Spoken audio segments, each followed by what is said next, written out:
ఏడేడు సంద్రాల్లో మాయమ్మ తాన మాడడానికి మాయమ్మ తాన మాడడానికి అమ్మూలే మాయమ్మ మాయమ్మ చింతల పోలమ్మ మాయమ్మ చింతల పోలమ్మ సల్లంగమము చూడే మాయమ్మ చింతల పోలమ్మ మాయమ్మ చింతల పోలమ్మ మాయమ్మ చింతల పోలమ్మ.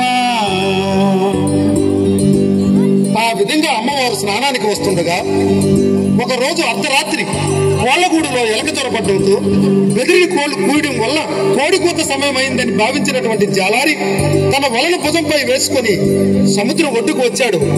ఎదురుగా వస్తున్నటువంటి అమ్మవారిని చూసిన జాలారి ఎవరి అందగత్తే, ఇంత అందం జీవితంలో ఎప్పుడూ చూడలేదు, ఈ పిల్లను పొందకపోతే జీవితమే వ్యర్థమని భావించి జాలారి అమ్మవారికి ఎదురుగా వెళ్లి ఏది నీ ఊరు నవ్వులి బామ్మ ఏది నీ పేరు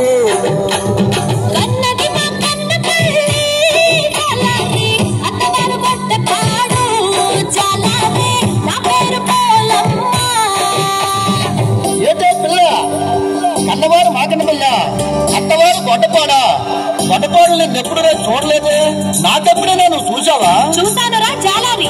చూసావా? ఎక్కడ చూసావే? ఒరే జాలారి, మొన్న అమ్మవారి గుడికి వచ్చావు కదరా, వచ్చి అమ్మవారి మొక్కుకున్న నత్తులు చూస్తున్నావు కదా, అప్పుడు చూశాను. అమ్మో, ఇది సామాన్యాలు కాదు. సరే, నీ అన్నదమ్ములు కానీ అక్క చెల్లెలు కానీ ఎవరైనా ఉన్నారా? ఉంటే ఏ ఊర్లో ఉన్నారు? ఉన్నారా జాలారి, మేము 7 అక్క చెల్లెళ్ళం.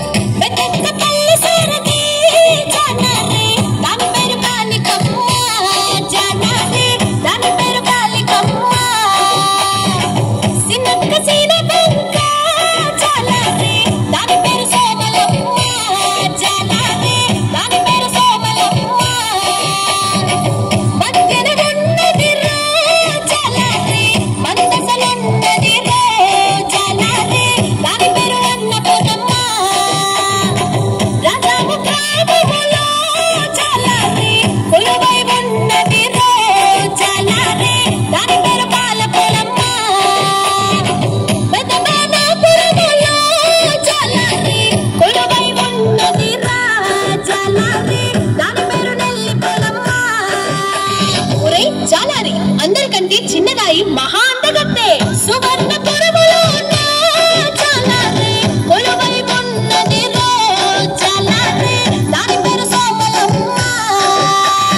ఏంటే పిల్ల అందరూ అమ్మవారి పేర్లు చెప్పేస్తున్నావు, నువ్వు పెద్దమ్మవారి లాగా? అవునురా జాలారి, నేను పెద్దమ్మవారినే, నీకు అమ్మలాంటి నాని. నేను స్నానానికి వెళ్ళాలి, నీవు వేటకు వెళ్ళరా, నీకు కావలసినన్ని చేపలు దొరుకుతాయి.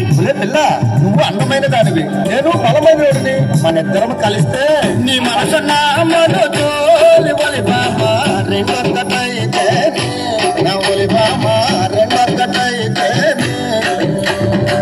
నీ కనువ నా కనువోలి బాబా రెండు కలిస్తే నవ్వులి బాబా రెండు కలిస్తే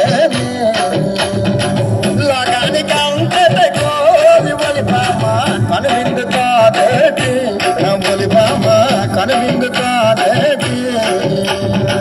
ఒరే జాలారి, అమ్మతో అలా మాట్లాడడం తప్పు కదా? పిల్ల, ఈ కిట్టుగాడి కంటిలో పడ్డ పాప, వల్లో పడ్డ చేప గిలగిల గిలగిల కొట్టుకోవడమే కానీ తప్పించుకోవడం సాధ్యం కాదు.